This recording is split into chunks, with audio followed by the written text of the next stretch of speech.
दोस्तों जीअं तव्हां ॾिठो रुंडे कीअं अची चाकर खान जे अॻियां पंहिंजे शक जो इज़हार कयो त मूंखे पंहिंजी भेण जे मथां शक आहे, हसीना बेगम जे मथां उन ज़हर ॾिनो आहे। इहा ॻाल्हि हू ग़लती में ई चई ऐं हिते जेको आहे फासी वियो ऐं चाकर खान खे अंदाज़ो लॻी वियो। चाकर खान पंहिंजी घरवारी सूरत सां डिस्कस कई त हे वाक़ई हुई, अगरि हसीना इन में मुलविस आहे त पोइ रावल खान खे बि उन ज़हर ॾिनो हूंदो घर में।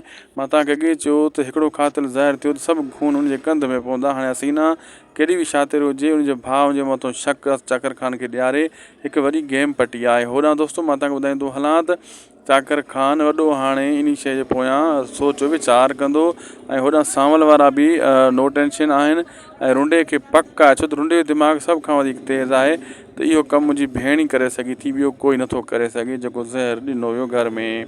दोस्तों अगरि हीअ अपडेट जेको असां तव्हां सां जेका शेयर कंदा आहियूं, हिकु बहितरीनु अपडेट शेयर कंदा आहियूं ऐं तव्हां जेका असांजी वीडियोज़ ॾिसंदा आहियो, तव्हांजी वॾियूं महिरबानियूं। तव्हांखे ॿुधाईंदो हलां त असांजे हिन यूट्यूब चैनल शाहिद खोसो वर्क खे ज़रूरु सब्सक्राइब लाइक शेयर कंदा।